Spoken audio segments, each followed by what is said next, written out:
बराबर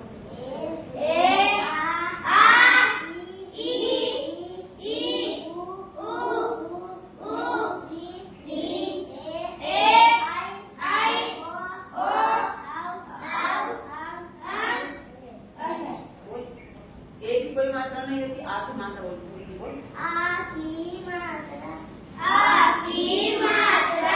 छोटे ई की मात्रा,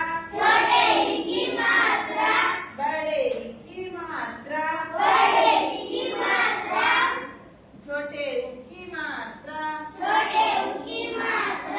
बड़े ऊ की मात्रा, री की मात्रा, ए की मात्रा, आई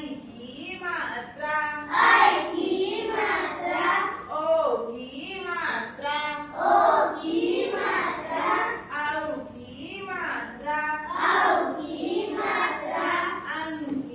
मात्रा, अं की मात्रा,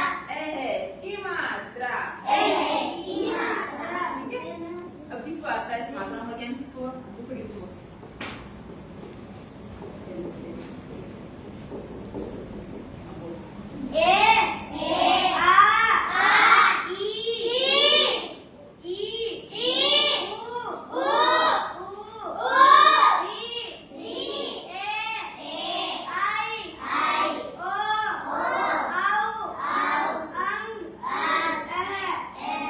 अब मात्रा को ज्ञान करवा कैसे?